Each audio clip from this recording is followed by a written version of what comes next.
Assalamualaikum warahmatullahi wabarakatuh. Sahabat beriman, kisah Zulaibi, sahabat Nabi yang jadi rebutan para bidadari. Ada satu hadis Nabi SAW yang populer di kalangan umat muslim, terutama bagi mereka para penuntut ilmu. Dari Abu Hurairah radhiyallahu anhu, ia berkata bahwa Rasulullah SAW bersabda, "Sesungguhnya Allah tidak melihat pada bentuk rupa dan harta kalian, akan tetapi Allah hanyalah melihat pada hati dan amalan kalian." Hadis riwayat Muslim. Hadis ini sejalan dengan salah satu firman Allah dalam Al-Quran yang artinya, "Sesungguhnya orang yang paling mulia di sisi Allah adalah orang yang paling takwa di antara kamu." Quran Surat Al-Hujurat ayat 13. Ada satu kisah sahabat Nabi yang begitu menyentuh hati karena memilih berjihad bersama Rasulullah SAW daripada kenikmatan dunia. Allah pun menjadikannya syahid dan menjadi rebutan para bidadari. Lantas, siapakah nama sahabat Nabi tersebut? Dan bagaimana kisah beliau? Namun sebelum lanjut, jangan lupa tekan tombol subscribe, bunyikan notifikasi loncengnya agar membantu channel ini lebih berkembang dalam menyiarkan syiar Islam. Namanya Zulaibi radhiyallahu anhu. Begitulah ia dipanggil. Namanya menunjukkan kalau ciri fisiknya yang kerdil dan pendek. Nama Zulaibi merupakan nama yang tak biasa dan tidak lengkap. Nama ini bukan ia sendiri yang menghendaki, bukan pula orang tuanya. Zulaibi hadir ke dunia tanpa mengetahui siapa ayah dan ibunya. Demikian pula orang-orang, semua tidak tahu atau tidak mau tahu tentang nasab Zulaibi. Bagi masyarakat Yastrib atau Madinah, tidak bernasab dan tidak bersuku merupakan aib yang besar.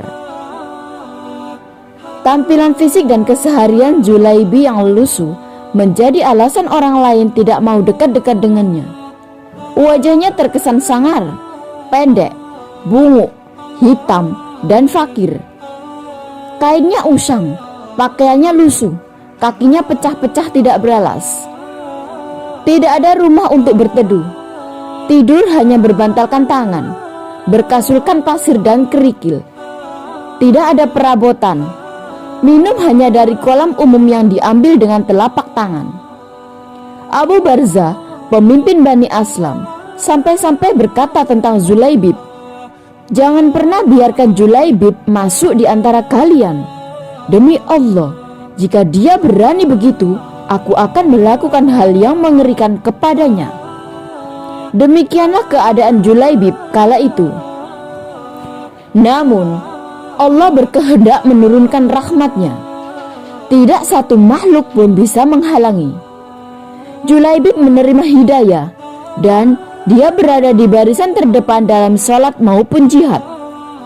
Meski hampir semua orang tetap memperlakukannya seolah ia tiada, namun tidak sedemikian dengan Rasulullah SAW, sang rahmat bagi semesta alam. Zulaibib yang tinggal di Sufah, Masjid Nabawi, suatu hari ditegur oleh Rasulullah. Zulaibib, begitu lembut beliau SAW memanggil, "Tidakkah engkau menikah?" "Siapakah orang yang mau menikahkan putrinya dengan diriku ya Rasulullah?" kata Zulaibib tersenyum. Tidak ada kesan menyesali diri atau menyalahkan takdir Allah pada kata-kata maupun air mukanya. Rasulullah SAW pun tersenyum. Mungkin memang tidak ada orang tua yang berkenan pada Zulaibib. Namun hari berikutnya, ketika bertemu dengan Zulaibib, Rasulullah kembali menanyakan hal yang sama. "Zulaibib, tidakkah engkau menikah?" Dan Zulaibib menjawab dengan jawaban yang sama, begitu. 3 kali 3 hari berturut-turut. Dan pada hari ketiga itulah Rasulullah memegang lengan Julaibib dan membawanya ke salah satu rumah pemimpin Ansor. "Aku ingin menikahkan putri kalian," kata Rasulullah pada si pemilik rumah. "Betapa indahnya dan betapa berkahnya." Demikian respon pemilik rumah dengan wajah berseri-seri, mengira bahwa sang nabilah calon menantunya. "Oh, ya Rasulullah, ini sungguh akan menjadi cahaya yang menyingkirkan tentramnya di rumah kami."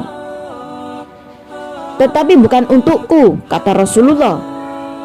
"Kupinang putri kalian dengan Julaibib," tegas Rasulullah. "Julaibib?" Nyaris terpekik ayah sang hadis. "Iya, untuk Julaibib." "Ya Rasulullah, saya harus meminta pertimbangan istri saya tentang hal ini," kata ayah sang gadis.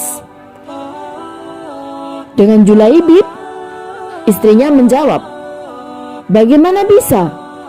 Julaibib berwajah lusuh, tidak bernasab, tidak berkabilah, tidak berpangkat, dan tidak berharta. Demi Allah tidak akan pernah putri kita menikah dengan Julaibib." Perdebatan itu tidak berlangsung lama. Dari balik tirai sang putri berujar, "Siapa yang meminta?"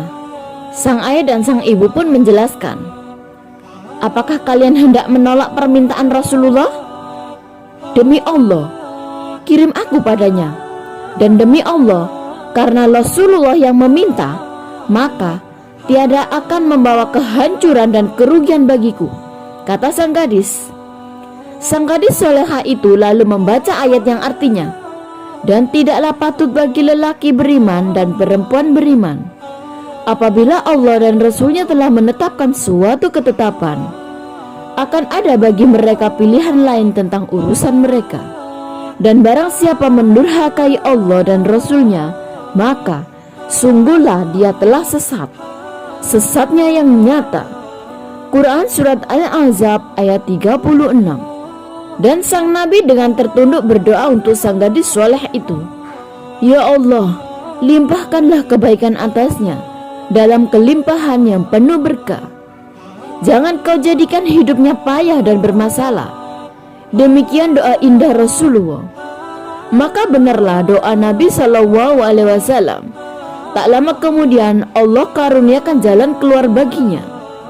Kebersamaan di dunia ternyata tidak ditakdirkan terlalu lama.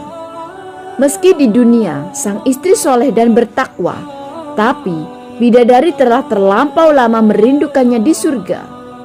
Julaibib lebih pantas menghuni surga daripada dunia yang tidak bersahabat padanya. Saat syahid di medan perang, Rasulullah begitu kehilangan. Pada akhir pertempuran, Nabi SAW bertanya, "Apakah kalian kehilangan seseorang?" "Tidak, ya Rasulullah," serempak sahabat menjawab. Sepertinya Julaibib memang tidak berarti di kalangan mereka.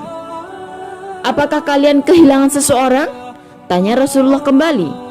Nabi SAW bertanya lagi. Kali ini wajahnya merah bersemu. "Tidak, ya Rasulullah." Kali ini sebagian menjawab dengan was-was. Beberapa orang menengok ke kanan dan ke kiri. Rasulullah menghela nafasnya. "Tetapi aku kehilangan Julaibib," kata beliau. Para sahabat tersadar. "Carilah Julaibib."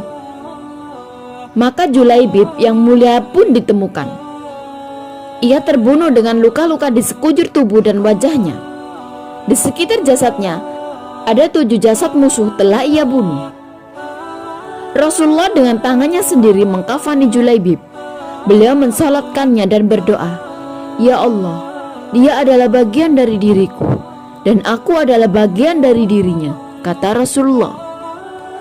Demikianlah kisah Julaibib yang akhir hayatnya berakhir syahid ketika membantu Rasulullah SAW dan para sahabat. Pilihannya berjihad dan merindukan syahid mendapat ganjaran indah dari Allah Subhanahu wa Ta'ala. Rupa memang tidak seelok para bangsawan, harta tak sebanyak yang dimiliki para raja, namun bidadari surga berebut menginginkan sosok Julaibib. Tepatlah kiranya kita menyimpulkan bahwa ketakwaan merupakan harta paling berharga di sisi Allah, sebab kekayaan, rupa, maupun kedudukan di dunia akan lenyap begitu ajal datang menghampiri pemiliknya. Wallahu a'lamu bishawab. Segala yang baik datangnya dari Allah, dan segala khilaf mohon untuk dimaafkan. Jika Anda menyukai video ini, silahkan klik tombol like dan juga tekan tombol subscribe sebagai bentuk dukungan kepada kami untuk dapat menyajikan video-video bermanfaat lainnya kepada Anda. Dan jangan lupa untuk bagikan video ini kepada orang lain agar video ini dapat memberikan manfaat lebih luas bagi kaum muslimin. Akhirul kalam, wassalamualaikum warahmatullahi wabarakatuh.